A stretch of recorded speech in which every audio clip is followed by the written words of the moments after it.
Coming to you live from my apartment, it's Rob Has a Podcast. And now here's the guy who's always happy to be sharing the HOH room. I'm Rob Cesternino. Hello, everybody, and welcome back to our Big Brother Canada 5 live update.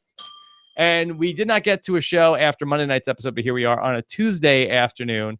And this gentleman sitting right beside me, we are as close as William and Kevin up in the HOH. That here is Alex Kidwell. Alex, how are you?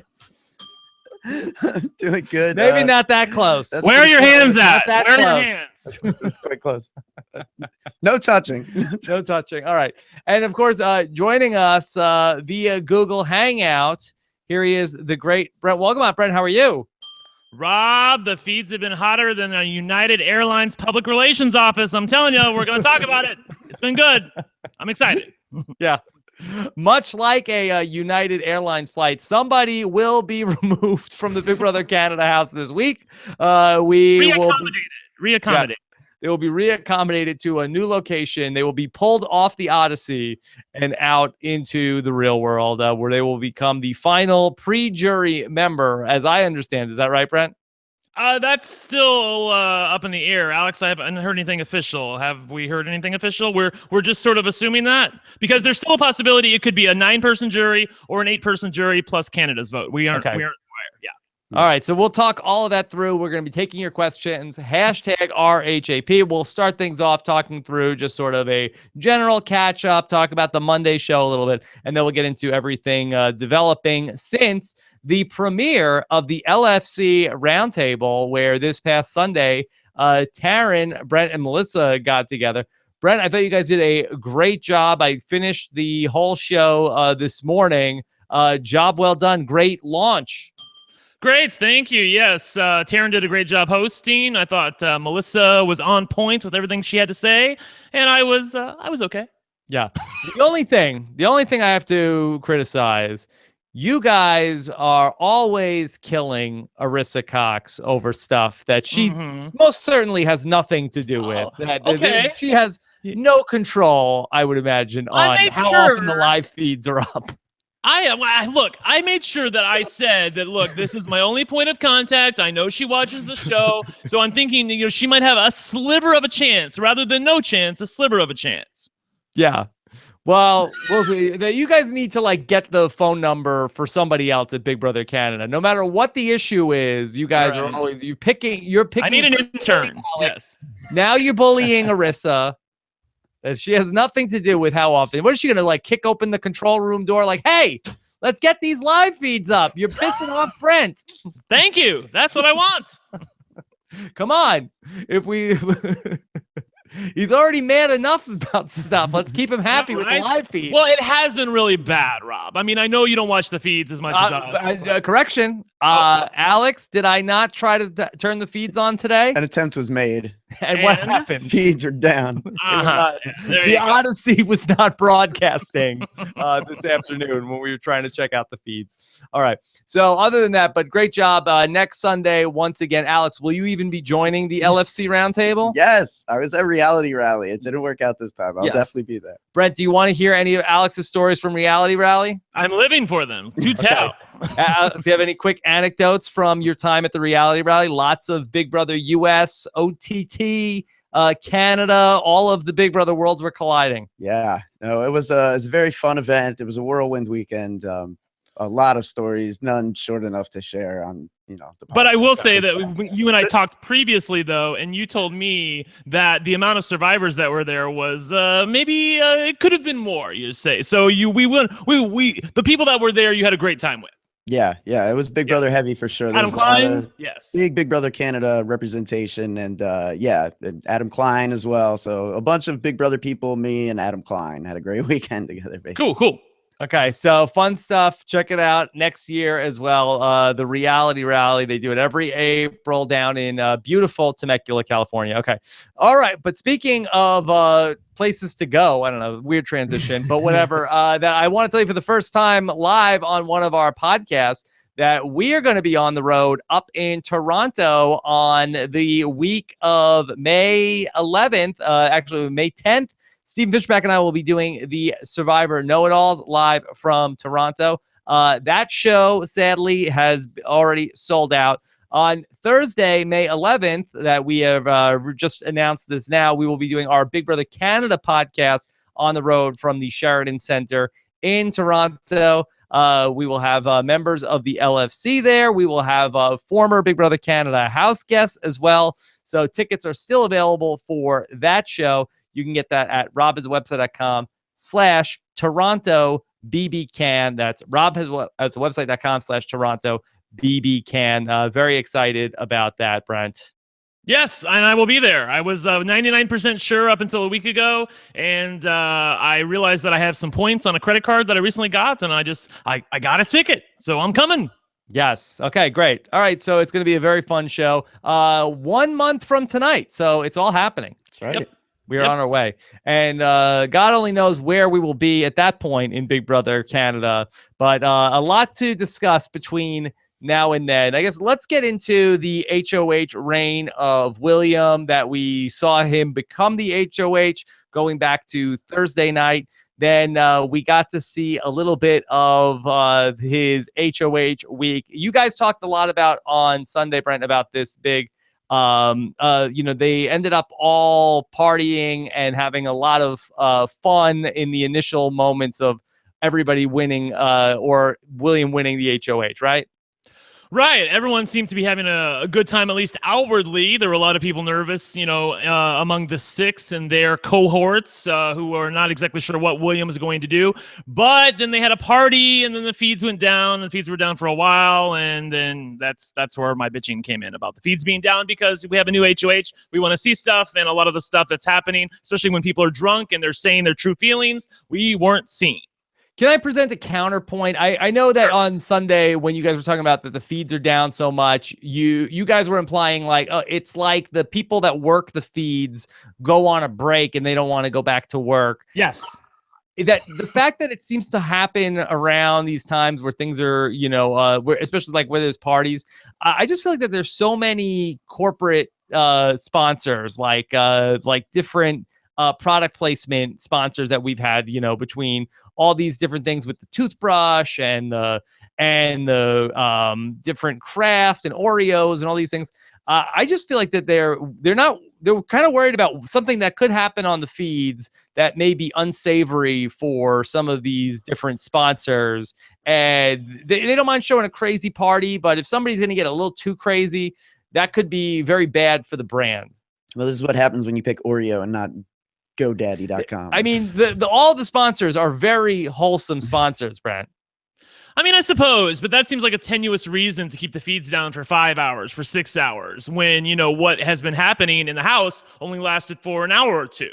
I don't know why, if it's something's like, if the party's lasting for an hour or two or even 3 hours, why are the feeds down for 6 hours and they come back on right when they're going to sleep? It's like I said on the previous show on Sunday, it's like they're giving a big middle finger to us saying, ha, ha, ha. And that's, of course, probably not what they're really doing, but that's how it feels. Yeah, that wouldn't make a lot of sense if that was. That's how it feels to me. It's like, now you're turning the feeds on? Well, the party was too cray-cray. It was too hot. Nobody let me say this. The fact that the feeds have been down, I've been irritated with, but we have Ika and we have Netta in the house who have been giving us fabulous feeds when they have been on. So if that's the trade-off I have to currently make, I will take it. Yeah.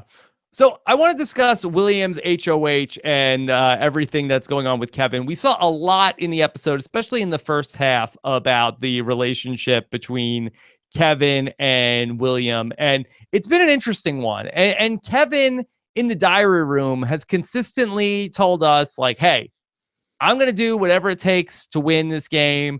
I have no morals. I am just going out there and I am going to do whatever it takes to get to the end of this game. But it does seem like that, Kevin is really going above and beyond the Call of Duty, even at times. Like, he's almost become like sort of like a male Parvati to all of the gay house guests this season. It's really been fascinating to watch. I don't know if we've ever seen another player in reality TV show history willing to go to the degree that Kevin has gone to. I think it's fascinating, Alex. It is interesting. I think it's, some people thought that maybe Zach Rance was doing some of this in Big Brother 16, but certainly this is a whole nother level. This is certainly, if he is just playing a game here, he's showing a high degree of commitment to his cause. But Brent, I mean that this is like we have reached a new level here, just in what we've seen on the TV show. We don't need to even go past that red line. On the show, we're seeing, Kevin, like where in the past it was like, okay, well, okay, here's a truth or dare game. I'll give Johnny Catruglio a kiss here. I mean, we're in like full makeout sessions with William in the HOH. Yes. Well, I mean, I guess, and I'm not trying to be smart, but what's the question? Is the question that Kevin is that his sexuality is fluid and he's willing to just sort of do anything? Is he not even so much that? Okay. It's more like if this was a female player, right, there would be all sorts of names being thrown about for this. Like even like when I conjure Parvati, I mean Parvati is gonna flirt with a bunch of guys, but like there's never even been, I can't even think of like the female contestant that's like, oh, this guy's the HOH, better go hook up with him. It's Amanda Zuckerman week 1. Well, it's just like there has never been a woman that I could think of that's so brazen, like, hey, I have no morals, I'll do what I have to do, I'll hook up with who I have to hook up with. I check my sexuality at the door coming into this game.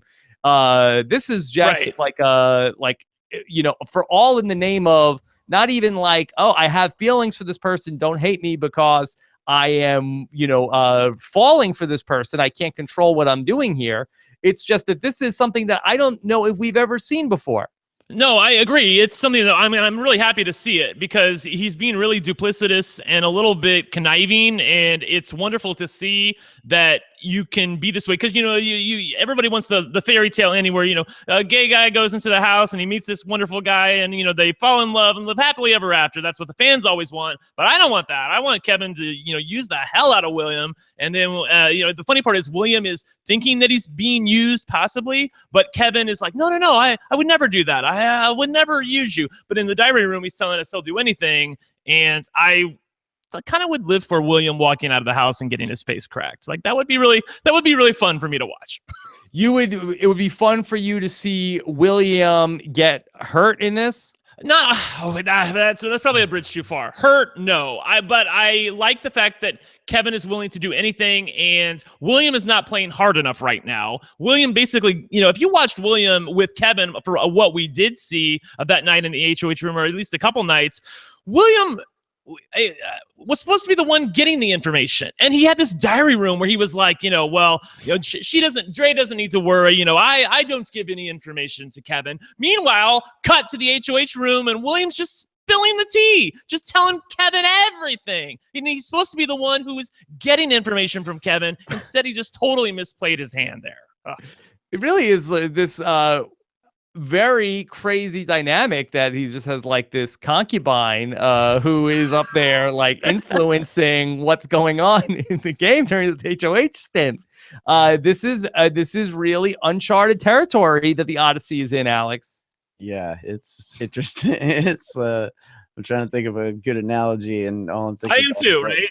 I was trying to think of a good analogy too, and I couldn't think of one. I was just like, it's something that we haven't seen before. Go ahead. It's like if William was Jabba the Hutt and Princess Leia's Kevin, but somehow like the power was reversed. It's almost like something you would see on like a Game of Thrones episode. Like it really is very, it's a crazy dynamic to see, and it has worked very well so far. And that I don't know if I necessarily buy that this is all just for the game, though. Oh, I don't either. From Kevin. Yeah, I think this is giving Kevin cover. I will just say that I feel like, and I don't know how. Look, I'm not sure. This may be speaking out of school, but I don't know how comfortable Kevin is with his sexuality as a whole. It sort of seems somewhat fluid, and it seems murky at best. And maybe he's not even sure what his sexuality is. Maybe that's fair. So when you cut to the Big Brother game, to see him be this overt about it, it seems a bit misplaced at times because I've never really seen that before from him. But I feel like the fact that he's willing to go into the diary room and say, hey, this is for the game, I'm willing to do anything, sort of gives him cover if he's not comfortable with himself to do what maybe he's wanted to do all along. There's a lot of unclear intentions here from my point of view. Yeah, and it wasn't just for the game. Like we saw where that him and Karen were tasked with the Crantini challenge. He was also willing to do whatever it took to not be a have-not, Brent. Well, that was fun. The task was fun. I was willing to let it go. Alex, you'll agree with me on this. Like, I mean, the fact that they basically didn't even try to hide the fact that it was for a task. Like, Bruno and Kevin randomly switching shorts in the hot tub and giggling about it. Like, they were like, wink, wink, I need your shorts for something, okay? Ho, ho, ho. Like, I mean, it wasn't, I'll give them a pass on that because the results of it were such good TV. Okay. I do love that they paired up Karen and Kevin. One of my favorite subplots on this show, Alex, is Karen hates Kevin. Karen does hate Kevin for whatever reason. Kevin is like, he's finally at a point where he's like giving it back to Karen. For a while, he just sitting there and just, no, why do you feel that way, Karen? Okay, all right. But now it's at least somewhat of it's open warfare thing. Yeah. Yeah, and they still hate each other. Like, it's still, I mean, the fact that they gave him a task to do, they put on the happy faces in the diary room, Rob. But believe you me, when it comes down to it, if either one of them gets power, I'm sure the other one would likely go up on the block.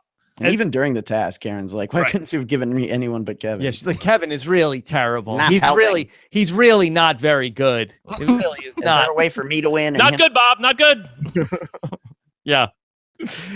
So we ended up with Ika being sort of like caught in the middle of trying to sway William to do the nominations that she wanted in Dylan and Emily, where Dre was much more in the Bruno camp. Why did you feel like William ultimately decided to go with the Ika side of things, Alex? Well, I think Ika was very convincing, and Ika convinced Dre as well. I think that Ika ultimately won the day with her pitch about, the reason behind picking Dylan and Emily and the danger that was represented in targeting Bruno and somebody else, say Jackie. Really, it was just like it was a pitch of, Ika was protecting her alliance, protecting the six, and it was really just the kind of pitch that was fear-based and was, strong enough to the point where she's saying, like, you're not on the radar now. If you were to do something like this, it really does put you on the radar for people that aren't coming after you. And that was kind of, ultimately what caused William to back down from the position he was in, which was where he was thinking about taking a big swing. Brent, what do you think, just in a vacuum, what was the better play for Williams' game? Did you like what he did, or do you think he would have been better off going with the Dre proposal? I think he probably would have been better off combining the two. I know that it goes against what some people in the house were saying, but I feel like I feel like on balance, there probably were never any votes to get Bruno out. And I feel like Bruno's going to come after that side anyway, and William needs to realize that, and Dre needs to realize that. They could have effectively used him as a pawn. They could have put Dylan and Bruno up, and then I feel like everyone would definitely evict Dylan in that instance.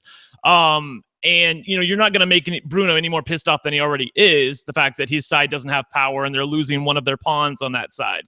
But this play of putting up Dylan and Emily ultimately could backfire on them because it feels like that William has a preference. He doesn't have a plan, Rob. He's just putting Dylan and Emily on the block and let's see what the hell happens. He's never made it clear, well, this is who I want to go home. So then, we're going to get eventually to the results of the veto. And if you don't have a plan, then the House kind of makes its own plan. And by then you might be left behind. Does he need to enact a William doctrine, Brent? I think that would help. I think he would have been wise to get a little bit more information, get some guarantees from some people saying, this is what I want to happen. Will you go along with me on this? Do you swear that you will do this? He never did any of that from what I could see. And, I think that he is in a tenuous position at best. Okay. Alex, that you have been made no bones about your approval of Bruno so far in this young season. He was the first pick in the draft. You've been very proud of Bruno. Killing it. This was, I think, one of the first times that we saw Bruno sort of look not so great in a scene. where he goes in to talk to William and is basically like giving him like the fast talk. Here's what's going on. Bop, bop, bop, bop, bop, bop, bop, bop. And William is just like looks at the camera like, what? Yeah. I give Bruno credit because he's able to, like, he doesn't have a lot of pauses in his dialogue. A lot of times you can tell for a lot of people that they're lying is that they're having to stop and think a lot. And one thing that Bruno's very good at is that he doesn't have that problem. He's very good at looking you right in the eye and continuing on with a thought and uninterrupted. You want to believe him. But yeah, you're right. It was very kind of transactional, like you said.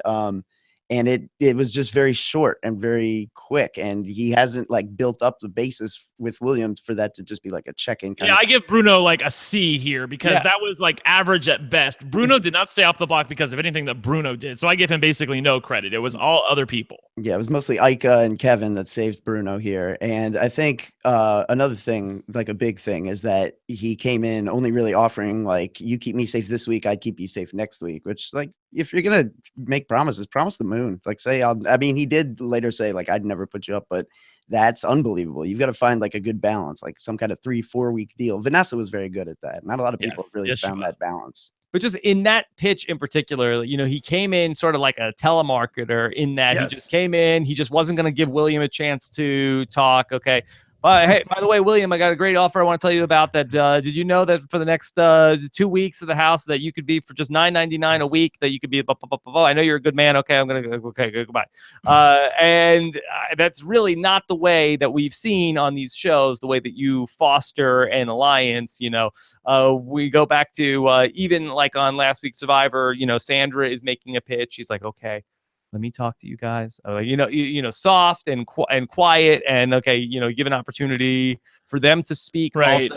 Also, that's much more effective. I feel like Bruno was a bit tone deaf here because he doesn't realize who his audience is. I mean, this is basically like a twinky little gay guy who wears his heart on his sleeve. Like, you have to, and that's how I see William. William reminds me of me when I was like 22. Like, you know, he's a little unsure of himself, not quite sure what to do. All you need to give him is a little bit of tender, loving care, and I feel like it would have gone a long way. I felt like Bruno was a little bit too much dad, and he could have been more big brother. To coin a phrase. Yes. Yeah. So do you think that illuminates any potential problems for Bruno down the road, Alex? Not really. See, here's the thing. I think Bruno dodged a huge bullet here, and now that he's dodged this bullet, he's like right back like in a Neo. Great position. I mean, yeah, like this was a nightmare scenario for him. William winning HOH. I mean, when it got down to like final 5 in that competition or whatever, like everyone's protecting Bruno except for William. William happens to win that tiebreaker, and it really should be trouble for Bruno. I do think that William's best move, if he knew everything, is probably to nominate Jackie and Bruno. I mean, he needs allies. He can essentially set up Jackie as the target and secretly work to get Bruno out of the house, thereby bringing Kevin over to him. I mean, that's, I think, the move that needs to happen if he's going to actually have a chance at winning this game. I mean, that quote unquote side of the house is reaching a point of no return here pretty shortly, where if they don't actually get out a legitimate target on the other side rather than just some of the pawns, when Bruno or Kevin or Cindy finally win HOH and swing back, it's going to really tilt the tides in their favor. You think everything is smooth sailing for Bruno after this? I think everything is smooth sailing as the house currently stands. My one issue with Bruno is the same issue that I've always had with him. It's his anger. If he gets pissed, he blows his top. And that doesn't serve him well in the Big Brother house. He needs to make sure that he keeps his anger under control because it really scares people. We'll get into stuff in the live feeds eventually, but Bruno just has this he has this gear in him where when he feels that he has been personally affronted, then he just goes crazy, and he doesn't want to be embarrassed. He doesn't want to be a punk. And if you can get in his head in that way, I think you can get him to make some mistakes. Okay. Let's talk a little bit about Dylan and Emily. Brent, it was very funny on Sunday when you guys were discussing the Dylan and Emily romance. I saw a pretty good GIF of Melissa reacting to some of the conversation from Dylan and Emily. But it does seem as though that this is now a thing that's happening. Emily. Yeah, sort of, but they're also on the block against each other, and regardless of what either one of them is staying, they both want to stay, or even if they were thinking maybe when they were nominated, well, I'll just go home. Like if Dylan was saying, I'll just go home and let her stay. You guys can vote me out. I guarantee you, eventually self-preservation is going to kick in, and when that does, then there's going to be trouble in paradise. Brent, have you heard anything about this rumor that maybe this week's eviction could be canceled, that this is the week they could do a twist? I have not. Why? No. I just wanted you to get mad that they didn't do a twist when Cass got evicted. Oh, yeah. Well, yeah, everyone was complaining on Twitter, like, when they did the backwards week and then Gary went home. There you go, Brent. There's your stupid twist. Yeah, go to hell, all ya. Do you have a horse in the race between Dylan and Emily, Alex? I mean, I don't much care. I'm not really getting much from either of them on feeds or from the show. I just think that it's interesting what they would each represent to other people's games should they stay. I think some people are really fighting to keep Dylan, and Dylan isn't necessarily going to protect all of them. So it's interesting that, like Dylan's only going to be really loyal to one or maybe two people after he stays. So a lot of the people who would vote to keep him won't necessarily benefit from it the way they think they will. I feel like there's a couple good examples. I don't know if that's getting too much into feeds, but conversely, Emily, I think, isn't necessarily seen as the obvious target Dylan is. Certainly she's not huge. She doesn't stand out. But the more she, I think, her natural reaction is to think like, I'm probably good against Dylan. Certainly in week 2, Dylan was the target. She was the pawn. It was made very clear. So, her mindset coming into this week is, oh, I should be good. So I think maybe that affects, what she has the audacity to say, thinking that she's the pawn against Dylan. Sure. They end up on the block against each other, and then we could talk through the rest of the week once we get into the feeds. Brent, anything else from the episode you want to talk about? The peanut butter snack balls or anything? No, I thought the task was pretty pathetic. In fact, on Twitter, I said it blows because they were allowed to editorialize what they did. If they just made a peanut butter and presented it to people and said, you have to guess which house guest this is, that would have been fun. That would have been interesting. But instead, basically, like when Bruno was presenting his peanut butter to the tasters, he was like, this peanut butter is feisty and has fire and is beautiful on the outside. I'm like, the bitch, why don't you just describe Ica? Like, what is this? This is terrible. Peanut butter is named after Ica. It's made this is the Ica butter. Guess who it is? Come on, please stop. Is it Ica? Yeah. I think on these product placement ones, I think they want to see a win. I don't think that they want to see necessarily that their product caused them to be have-nots for the week or anything like that.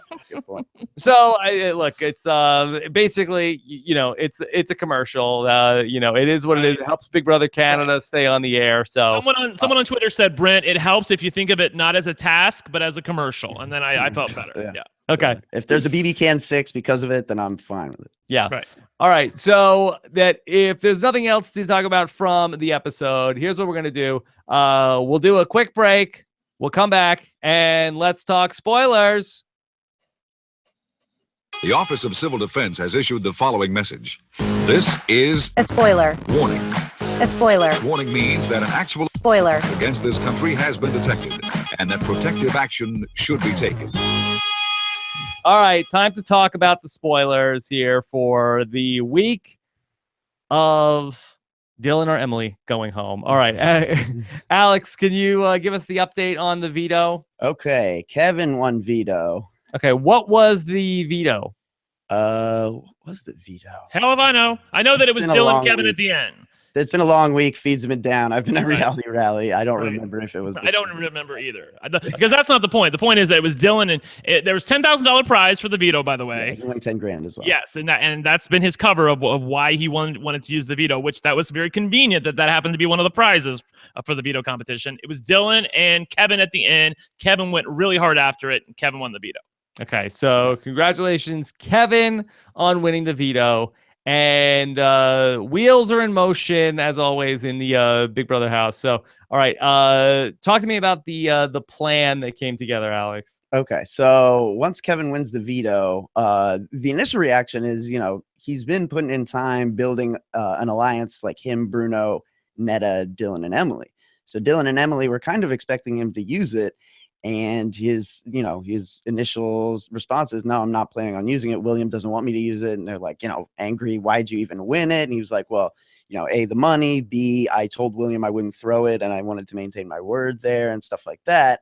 But ultimately, because he wasn't willing to use it, Dylan and Emily feel very betrayed by Kevin. Even like Dylan was much more angry at Kevin for not wanting to use the veto than even William for nominating him. Like, even Bruno and some people are trying to convince him, like, Kevin's not the one who put you on the block, but he's the one who's keeping me here and stuff like that. So, I mean, he's not really taking into account that if Kevin were to use the veto, what inevitably would have happened is Bruno would go up. That's what actually was going on. Emily had come together, after she gets mad at Kevin, Emily, runs to the other side of the house and tries to work a deal, figure something out. She's trying to save both her and Dylan. Her, Ika, Dimitri, Karen, Dre kind of, and William kind of formulate this idea that if we can convince Kevin to use the veto and convince him that Jackie would go up, we can actually put up Bruno in his place. So really, it was like the kind of plan that should come together before nominations, but they had waited until after Kevin had won veto, and they're really trying to like save the week in hindsight. Ultimately, it didn't happen. Kevin did not use the veto. William, it seemed like had almost convinced him to the point where, Twitter was ready to call him like one of the dumbest players ever because they thought he was going to do it. But, he had a talk with Bruno. And they were going to call Kevin one of the dumbest players ever? Yes. Because it seemed like he was really going to do it. But then the next morning, the morning of the veto meeting, he had a conversation with Bruno, a conversation with Netta. They assured him, Jackie is not going. Bruno will definitely go up if you do this. Do not do this. And so Kevin ultimately didn't do it. And then later kind of excused it to William. Dre and them were very angry that the plan didn't come together. But I mean, from my perspective, it was always kind of a harebrained scheme to begin with. Brent, did you like the plan? Well, I liked the plan. If you're going to make a plan that you previously didn't make, I mean, like they didn't have a plan. Like I said, William didn't have a plan. He didn't have a plan coming into the veto. He didn't know who the hell his target was. Finally, the veto happens. Now he's like, oh, well, I actually have a preference here about who I would like to see go out of the house right now. And they tried to put this together. I actually think on the night that they were putting together the plan, I think it might have worked. Actually, I think Kevin was really buying it. And I saw a lot of people on Twitter very excited. I was very excited about it. I thought, oh my God. But then, everybody goes to sleep. The morning comes. And also, Kevin did have a talk with William previously to the veto ceremony. And William's not a very good liar. And William walked out of the storage room, I think it was, that they were in. And he was like, he's totally putting up Bruno. Like, I mean, Kevin said to himself, like, he realized that he's been had at this point. And I will say that after the fact, Ika did try to salvage that relationship. It's a very intermingled house right now. Ika tried to salvage the relationship with Kevin and William by telling Kevin that William really would have put up Jackie, even though that's not true.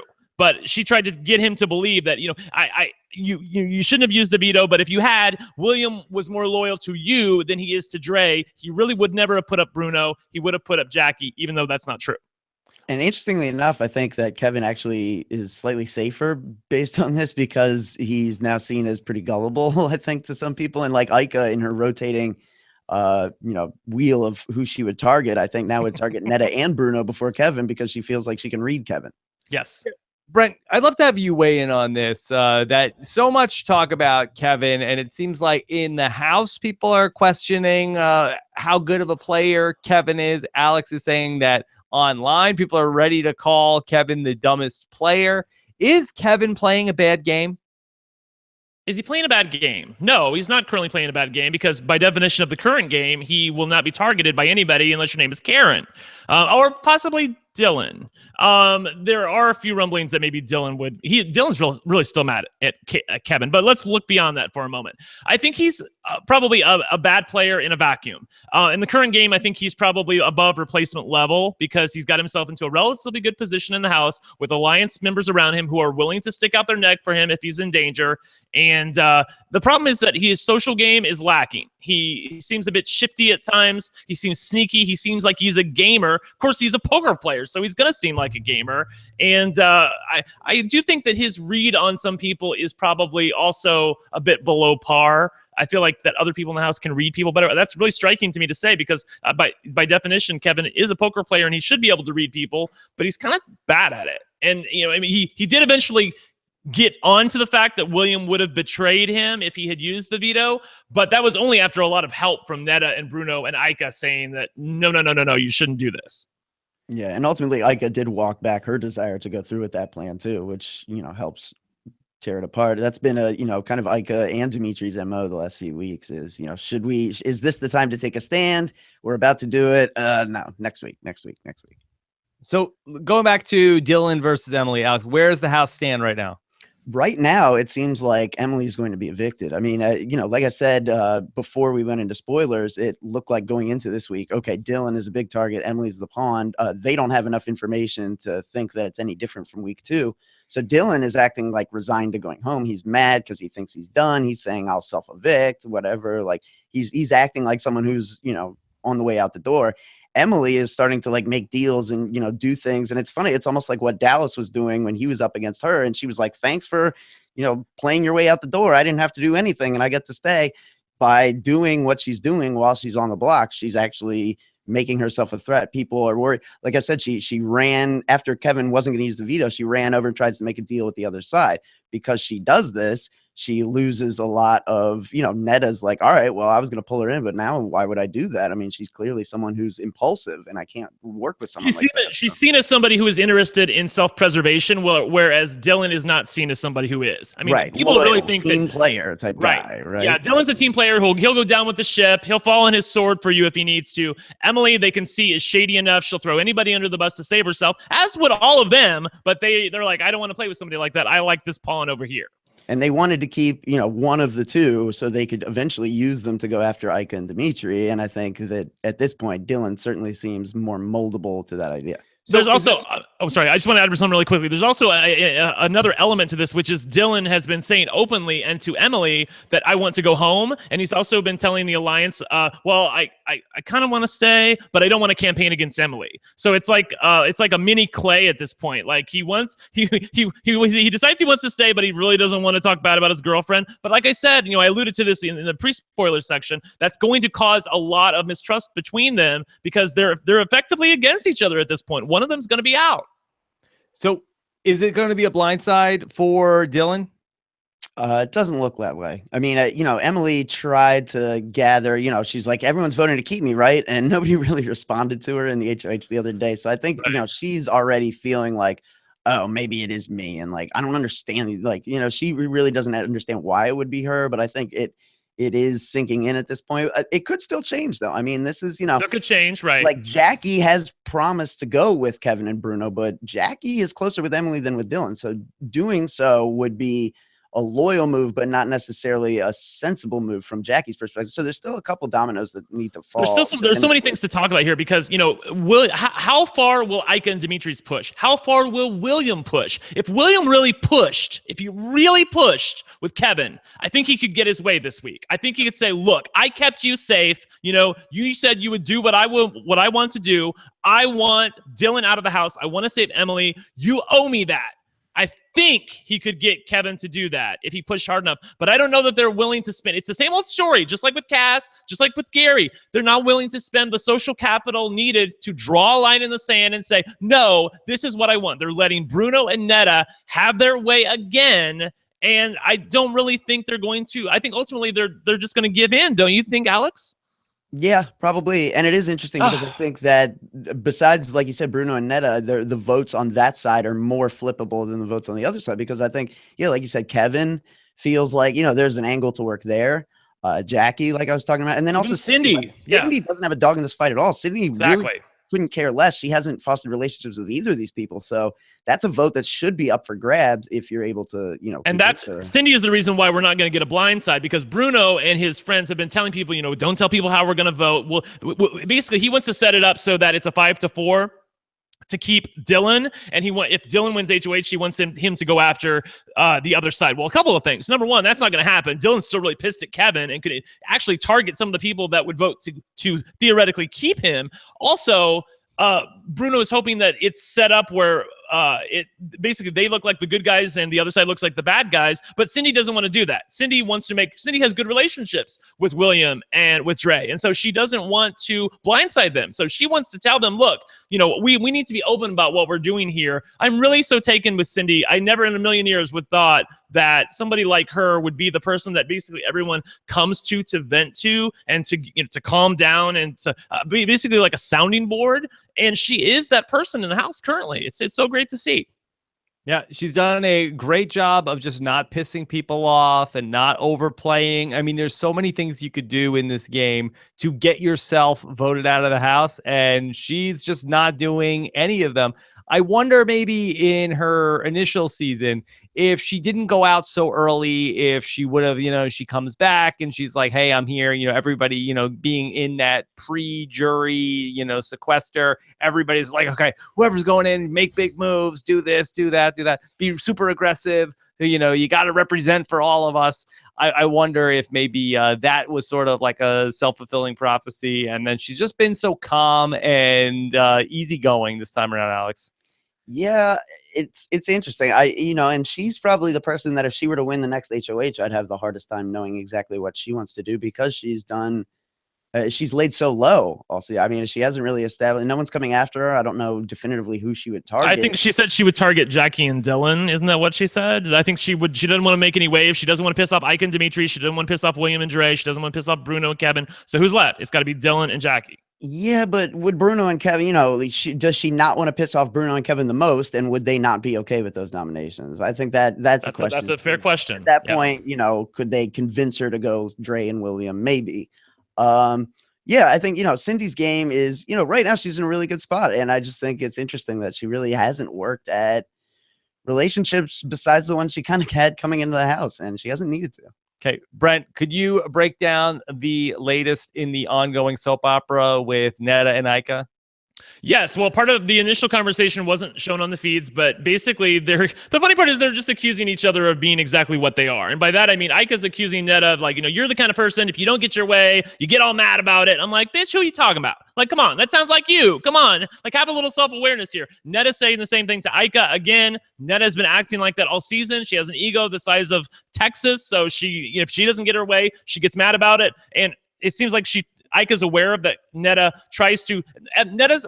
Ika is mad that Neda is turning people against her. Like, Ika realizes, I don't have the votes. Like, she thought she had the vote. For the first part of the week, she was like, we're the swing votes. If we want Emily to stay, she'll stay. But her toxic relationship with Jackie is really a problem because whatever Ika wants, Jackie's going to do the opposite. So now she doesn't have the votes anymore. So now she's in trouble. So she's mad. She really wants to push to save Emily, but she kind of doesn't want to tell her alliance that. And she also feels like Neda has too much power in this alliance. And that's probably accurate, Alex. Yeah, it really is wild. I mean, the thing keeping Ika and Dre from taking control of this game is their just personal hatred of Jackie more than anything else. Oh my God, it's so depressing. That they could scoop up and like change the game, and they just don't want anything to do with it. Is she that bad on the feeds? She's pretty insufferable. Like her sentence structure is deplorable. It's very hard to listen to her for long stretches of time because she just doesn't know how to string words together in succession. That being said, she's an idiot. She's an idiot. Brother, you swallow that and you just make peace with that, knowing you need this girl's vote, even if she's like the dumbest person who's ever lived. That's who they cast for your season. You got to work with the pieces they gave you. Ika, by the way, Ika also got mad at Neda because Neda goes, every time Ika says something to Neda, she feels like Neda goes trashing her to other people in the room, which Neda certainly does do. By the way, Ika has also been saying stuff to Cindy. She's been venting to Cindy, like I said, and Cindy has been running some of that stuff, some of it, but not all of it, back to Neda. So then Neda said, I can't remember what it was, but she said something that was definitely attributable to Cindy, and Ika was like, did Cindy tell you that? And Neda was like, well, I'm not giving up any names. She's like, well, don't tell me anything if you're not going to give up any names. Like, they were literally screaming at each other. It was fun to watch. It was like team good feeds. We're here for it. And it still has not been repaired. I think Ika thinks part of it has been repaired, but it has not been.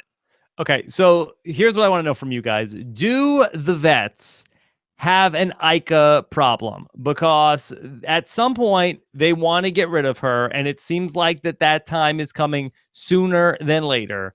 But to put her up on the block, don't they need the votes from the rest of the house to ultimately get her out? And Ika is the kind of person that I feel like if you are one of her close confidants and you cross her, there will be hell to pay. So how do they unravel this mess, Brent? They all Get her in the double? Well, in the double is definitely a good opportunity to do it. Although I will also remind everybody that the doubles on Big Brother Canada happen in a slower motion than they do on Big Brother US. It's actually over a period of about 2 hours in Big Brother Canada. So there's a lot of time to talk and a lot of time to pressure people. Both sides want their pawns to do their bidding. And by that, I mean, like Ika's been saying, like ever since that fight, like if her immunity's up, I'm putting Neda on the block, I'm getting her out. But then you listen to her a little bit more, and in reality, I don't think she actually would do that. I think she would put up like Bruno and Jackie on the block. And she wants like Dre to win HOH or Karen to win HOH. Dimitri was having a talk with Karen saying, if it's you and me, I'll throw it to you. Like everybody wants everybody else to do their dirty work. I'm still waiting for the moment when somebody takes a swing. Ika and Dimitris have realized that they're definitely at the bottom of the 6 and that their allies are probably going to come after them sooner than later. In reality, that is true, but I do think that they would go after Dre before Ika unless Ika is a target that they can just actually get out of the house. Like if it's easy for them to do. So there's so many moving parts, Rob. I'm sorry. The feeds have been crazy. I just don't know who you'd put on the block next to Ika if you wanted to get Ika out of the house. Would you have to put up like one of the more popular of the new players that has more ties into people? I mean, if you were wanting to get Ika out, I think you put her up against someone like Karen, who no one really seems like they want to vote out because she's not winning anything. But I think if you're Neda, Kevin, Bruno, Cindy, that group, you need to target Dre before you target Ika because Dre is just as dangerous. She's just as volatile. She's like really adamantly trying to come after you, probably even more so than Ika is. Yes. And you can spin it in such a way that you're not coming after Ika yet. So it removes an important piece from her ability to do stuff without, it takes the legs out from under her without being so overt as to say, I'm coming after you, Ika. And how do you get Ika out of the house without her blowing up everything that's going on with the 6, Brent?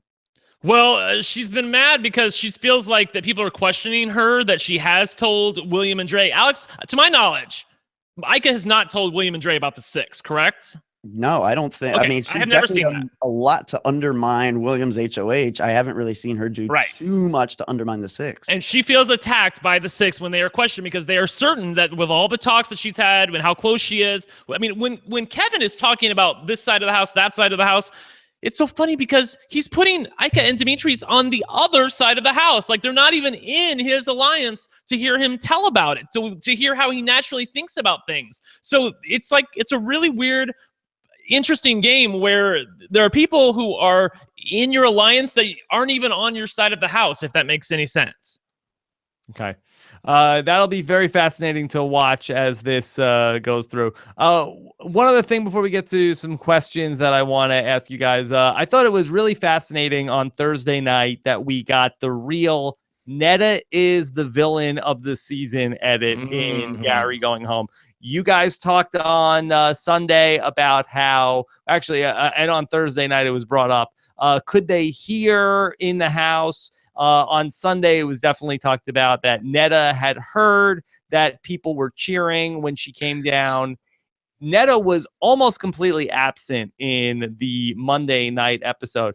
Alex, do you feel like that the storyline has changed and that they tried on Neda as the villain of the season, but now walked it back after Thursday? Hard to say. I don't know if it's quite that cut and dry. I mean, I could definitely see them, maintaining that going forward, especially if Neda's going to stay in a position of power. I feel like maybe with this episode, they just wanted to kind of focus on some other characters and build some other people because they've really focused on the veterans, I think, up to this point.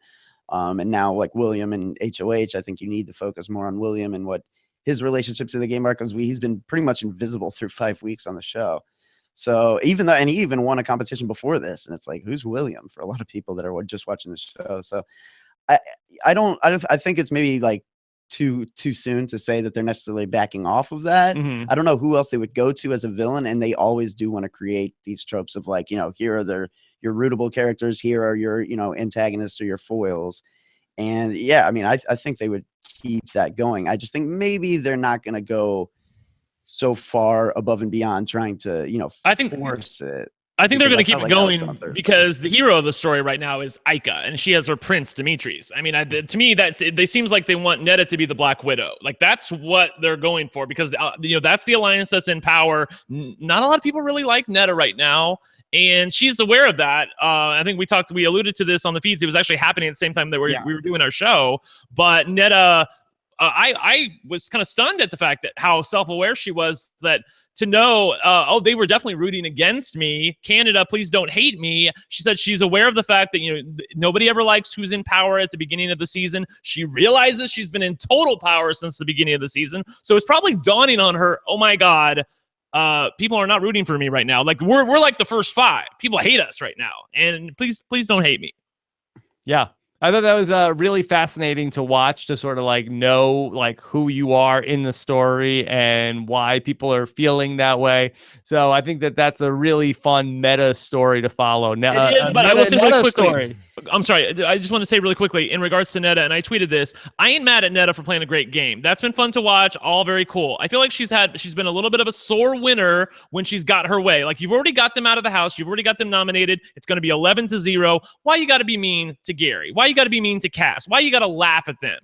I mean, why are you rolling your eyes? If I could, say something in her ear, that would be what I would tell her, because it's not a good look. And I'm sure there are people on Twitter who would say, well, you wouldn't say that if she was in the minority. And you're right. I wouldn't. But she's in power, and she has to have an awareness of, how am I presenting myself to Canada? Because you never know when there's going to be a Canada twist that you might need to make sure that you're at least not really hated by Canada right now.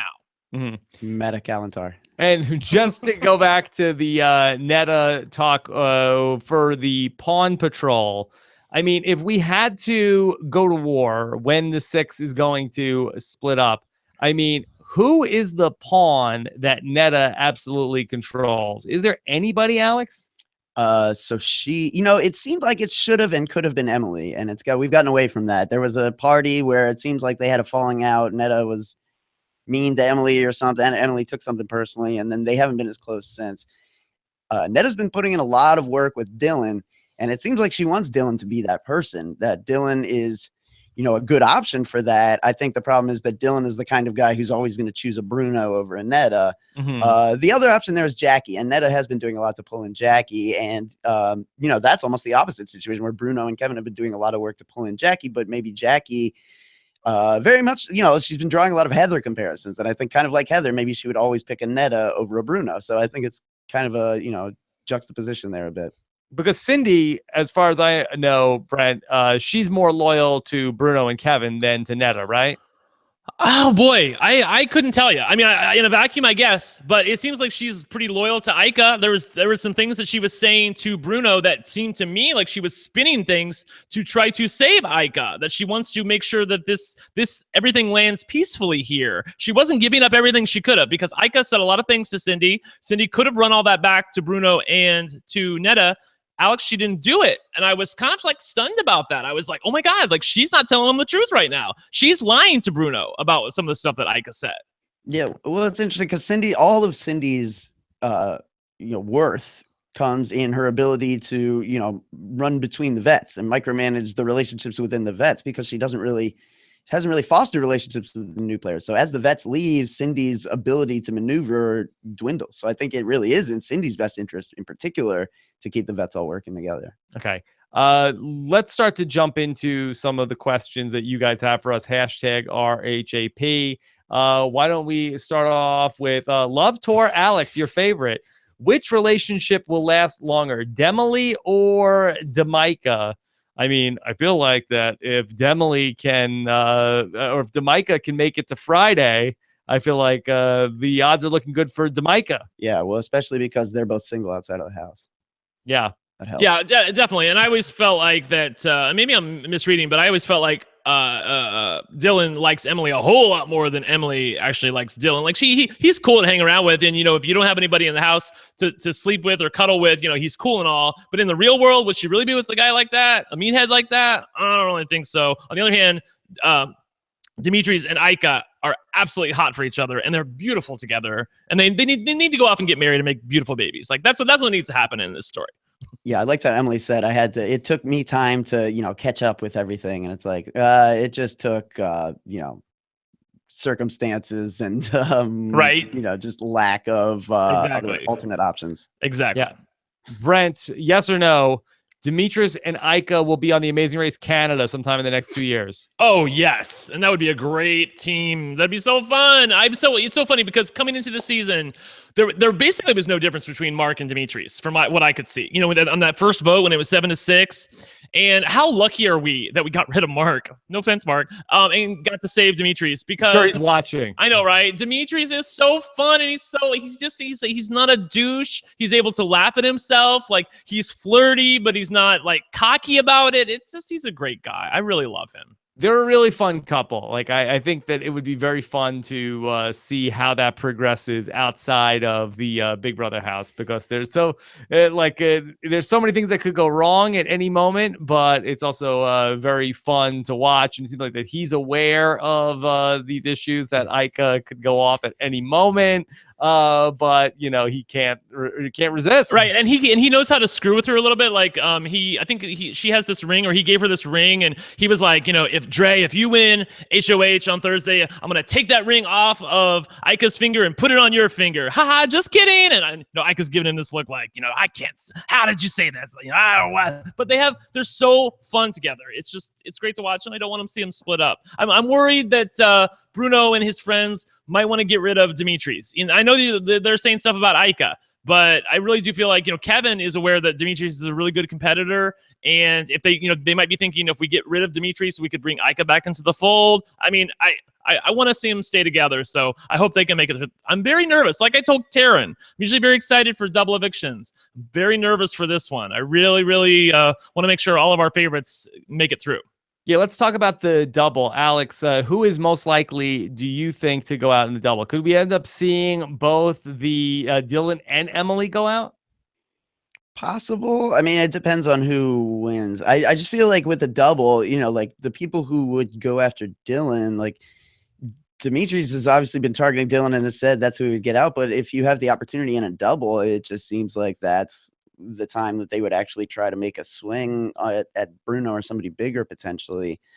Dylan, assuming he does survive this week, I think he's probably somewhat safe. I mean, it's he's just kind of an easy target at this point, and I think like for a double eviction at least, depending on who wins, obviously there's a lot of much more appeasing targets. I think if Netta or one of her allies were to win, I think someone like Dre or William, who have been winning, not only winning competitions, but also, stirring up, an opposition to a degree in the house, are much more appealing. And, if the other side were to win, even, like I said, like Dimitris, somebody who has said in the past they target Dylan, I think it just, again, you're looking at a scenario where they could be taking out somebody's pawns instead of somebody themselves. I also think there's a good possibility that Bruno could be in danger in the double, and I say that because of this, because they've been realizing that he's been one of the puppet masters, and for this double, they're only going to need 4 votes because there's only going to be 8 people voting in the double, and their problem right now is that they need 5 votes, and they really only have 4, but those 4 are solid. So if they win HOH and they're able to get Bruno on the block, they got the 4 votes to get rid of him with D'Amica, William, and Karen and Dre. Like whoever wins HOH, the other 4, they can get Bruno out of the house. Right now, that's a problem. I don't think they could have found 5 votes to get Bruno out ever this week, but I feel like they can find 4. What would be more fun if some of the vets in the 6, if they turned on each other, or if the newbies were able to strike and take one of them out, Alex? Probably the first thing, because it presents, I think, more the prospect of longevity. Like if the vets were to turn inward, that becomes a much, I think, longer game than the newbies, successfully pulling off one blindside, because I think ultimately they might be able to figure it out long enough to get one player, but I think the vets could then rebound from that pretty easily and maybe steamroll. So I think the first thing, the Ike and Netta war, Bruno and Kevin and Cindy and everyone picking up pawns, I think that presents a lot. Right. We haven't even, let's get into this so people don't yell at me. Why didn't you cover this on the show, Brent? Anyway, so Ike practiced crying in a room, and then she went to talk to Netta about it, and they tried to work everything out. I'm really sorry, and Netta's like, I'm sorry, and Ike's like, I'm sorry, and they tried to work everything out. Bullshit. Once they left the room, Netta was like, that was horseshit. That was nothing. It wasn't heartfelt. I was a total waste of time. Exactly. Ike was like, I still hate her. I'm gonna throw her up on the block the minute her immunity's up. So, why did I even practice my cry for that? I know, right? Yeah. That's great. I loved what you guys were saying on Sunday, Brent, about how Ike talks herself into believing her own falsehoods about things. Really very fun stuff. Ike, what a inspired choice to bring back here. And I will say, who was the person who had Ike at number 1 and nobody else did? That would be me. It's Karen, right? Exactly. Okay. All right. Let's keep going with some more questions as we head towards the double eviction on the Odyssey. Johnny D says, if Blank's side gets through the double eviction, Blank will likely win this game. It's the match game. Yeah. What is this? What is Johnny D trying to say, Brent? So he says if Blank's side gets through the double eviction intact, Blank will likely. Oh, so for instance, if Bruno's side of the house gets through the double eviction intact and unscathed, who of that alliance will win the game?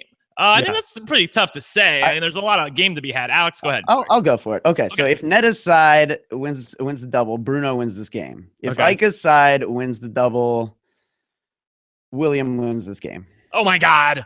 Stop.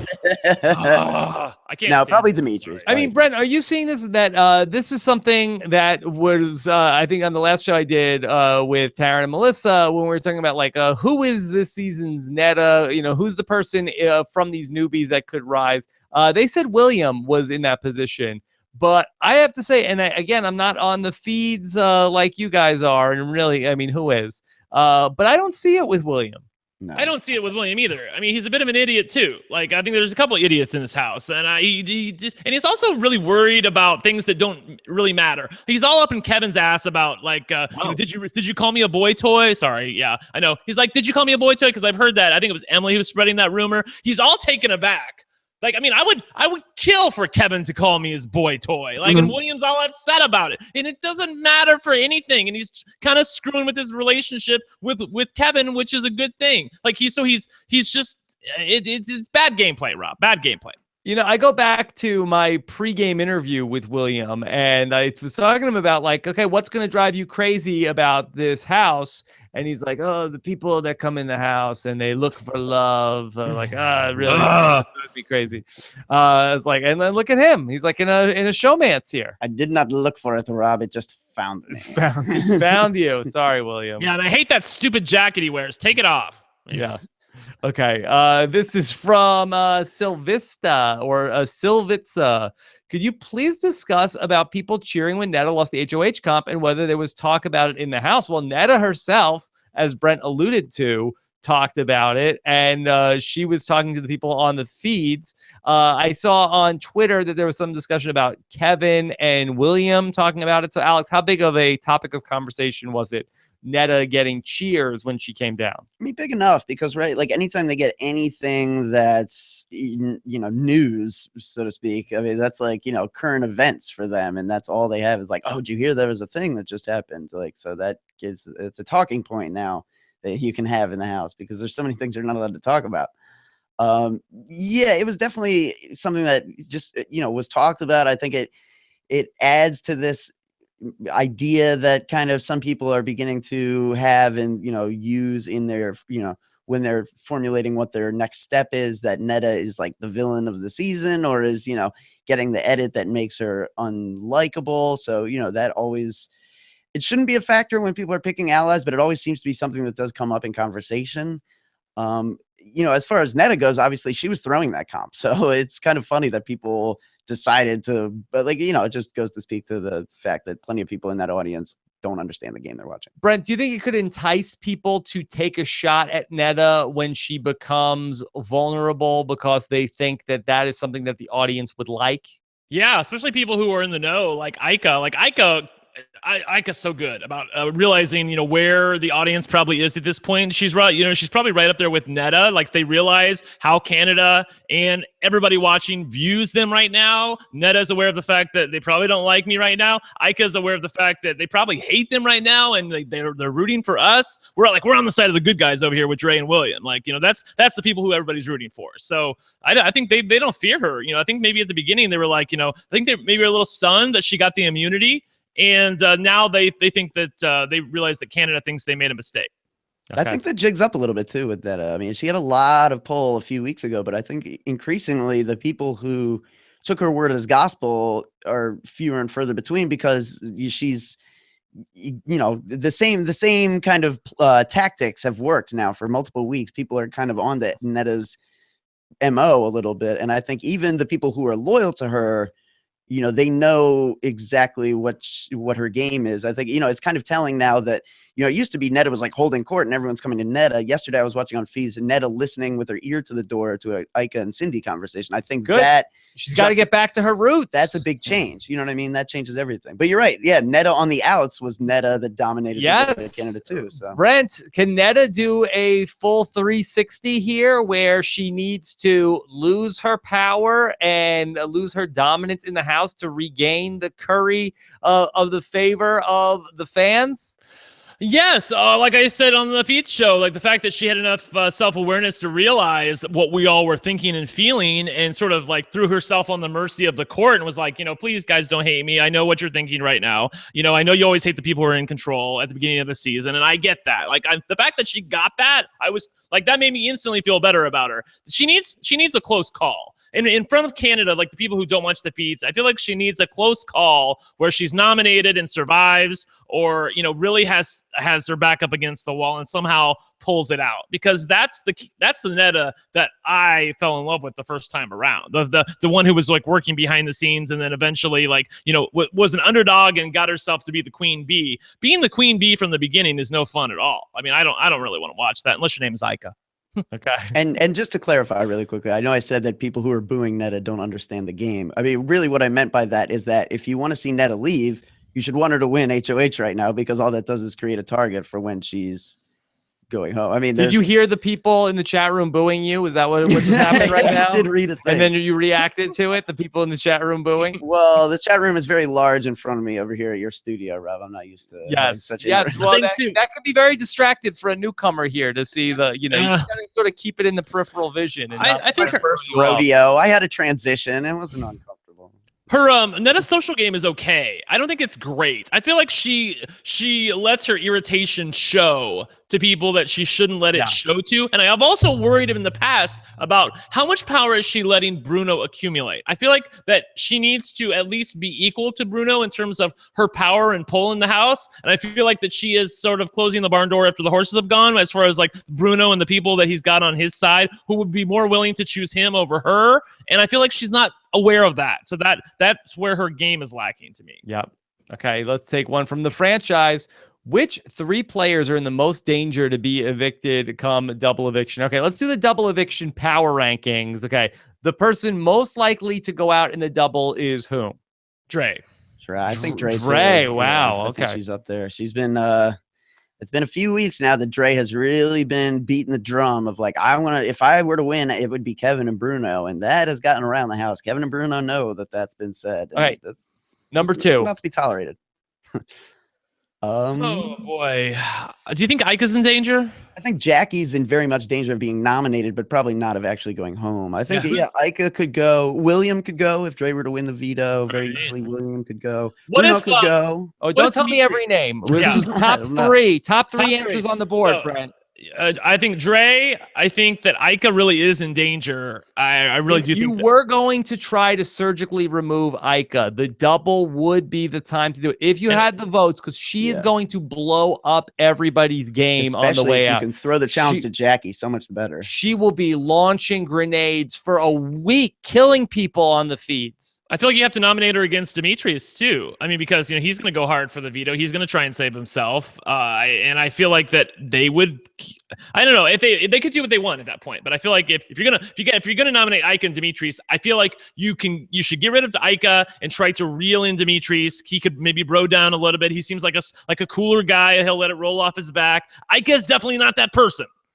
Yeah, I could see Demetrius staying in the house post Ika and being fine. Well, that becomes interesting because I think, that's where the side that's working together right now, I think, becomes somewhat split, where Bruno and Kevin probably would definitely want to keep Demetrius. But why would it be in Cindy's best interest to get rid of Ika over Demetrius? I think that's where you could potentially see a rift among the core four. You know who I'm really curious about is Dylan.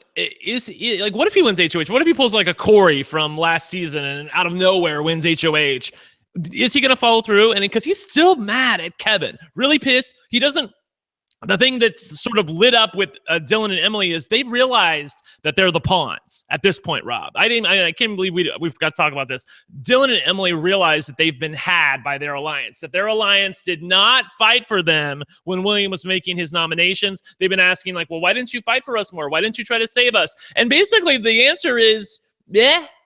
And they're not happy with that. And they realize that they've been used effectively. And I'm interested to see if they live in this world, meaning the world where they realize we've been used and we need to start playing the game more. And we're not just going to be a shield for people like Bruno, because that's what they are right now. They're a shield. If Dylan and Emily weren't there, Bruno would have been nominated. So they're Bruno's shield, and they don't like that. And they realize that they were screwed by their alliance.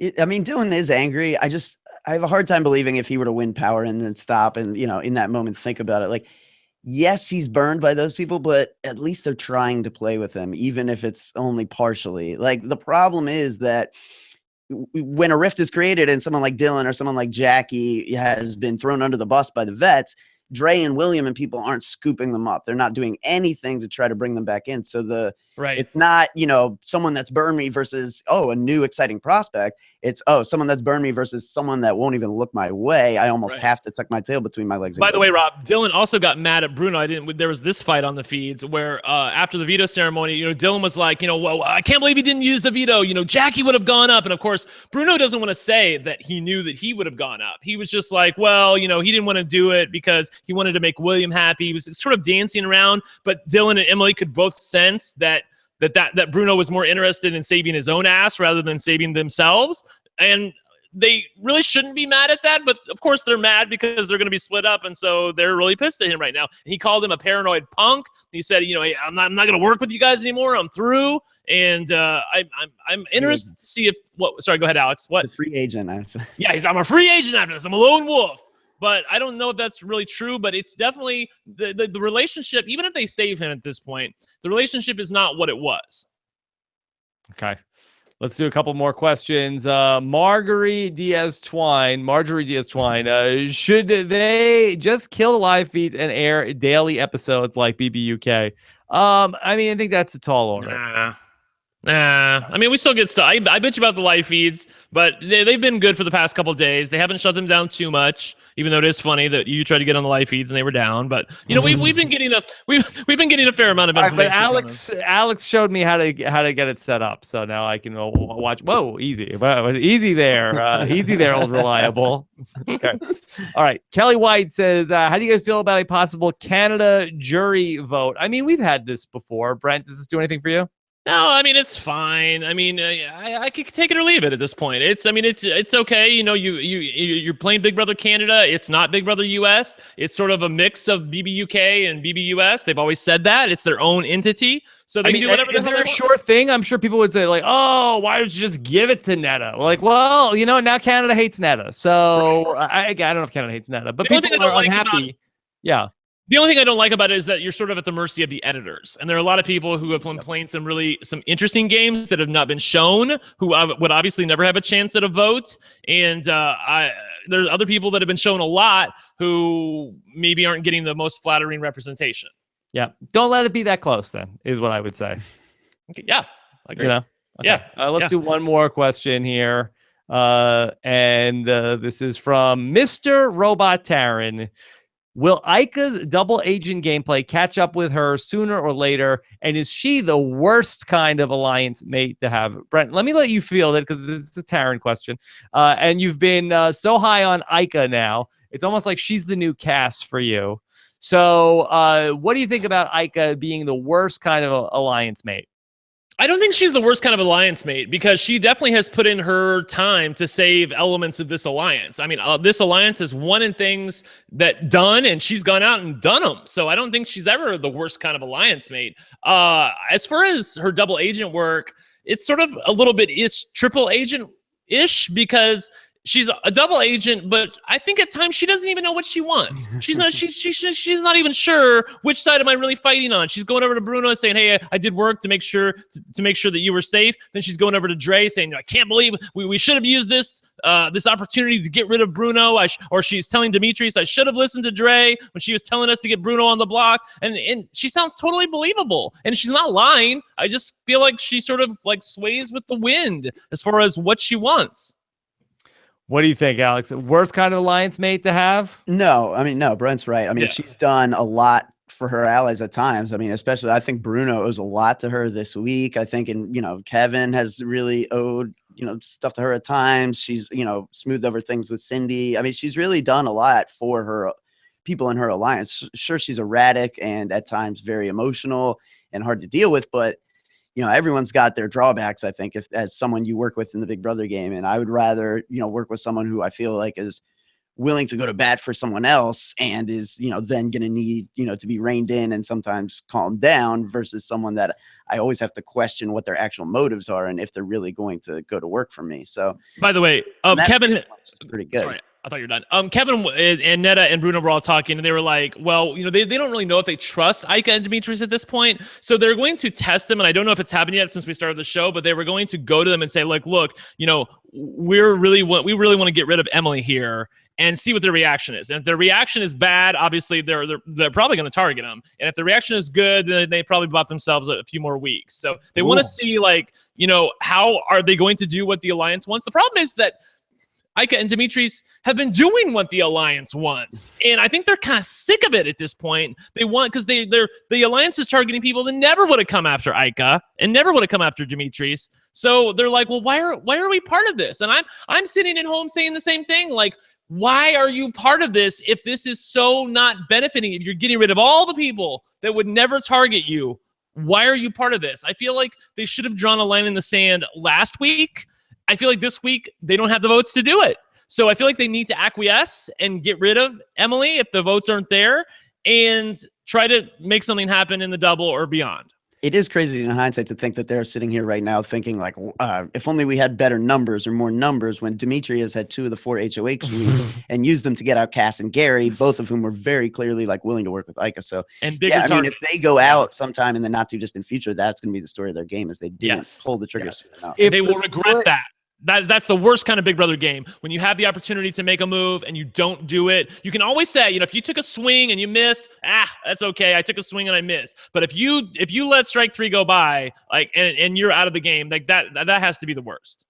And then if the split between the 6 happened with Demetrius and Aika on one side, and then the vets plus Cindy on the other side, in terms of the pawns in the house, would they side with Demetrius and Aika, or would they go with the vets? Like, I know Bruno has his hooks into a lot of people, and Kevin obviously has a relationship with William, but would the Dreys, Williams, Jackie, all these other people, would they side with Aika and Demetrius? It's split. It seems very clearly at this point, Dylan and Jackie would go with Bruno and Netta, while Dre, William, Karen would go with Aika and Demetrius. Okay. Mm-hmm. Yep. Very interesting. All right. Should be a fun double eviction. We've got some live shows coming up after the episode. Alex, what's coming up on Wednesday? Wednesday, I believe it is going to be me, Taryn, and Brent live Whoa. recapping the episode after that. The boys are back together. The OG LFC That's right. live on Wednesday night. What time is that on? 15 Eastern. 10:15 Eastern. Yeah, the show's at 9 o'clock. 7:15 Pacific. Okay, be Yeah, on the 9 lookout for that. And then on Thursday, what's this? Jordan Parhar is back. Yes, and double trouble as far as guests are concerned too. We've got Ashley Wood and Peely Nemar. Okay, Yeah, it's the a recap. Big Brother Canada 3 reunion. Yes, And I think Melissa will be there too, right? and Yes. Melissa. And Right. Melissa. Yeah. Jordan and the girls on that one. So Jordan's Angels. It's a Yeah, tough on life. for Thursday Jordan, night. though. Yes. Yeah. Three So beautiful be- women on that podcast. Make sure you subscribe to the Big Brother feed or the RHAP-ups feed to get all that. Hashtag, what do you like? You like meta neta? It has to or be meta that. counts are either. Yeah, meta. That Oh, one's meta hard count. to spell. All right, fine. Yeah, meta net is fine then. Yeah. Okay. All right. Good stuff. Of course, you can follow Brent on Twitter. He is at OneLuckyGay. And Alex is on Twitter at Alex Kidwell. Anything else before we log off tonight? I think we're good. Yeah, I don't think so. Been a All fun right. season. Be on the lookout for an all-new News AF coming up. Tyson Apostle and I went through the week's most interesting news stories on Rob Has a Podcast. And then it's back to the top of the order for Survivor Know-It-Alls coming up on Wednesday night. Be on the lookout for that as well. And until next time, take care, everybody. Thanks so much to Scott St. Pierre behind the scenes. Have a good one. Bye.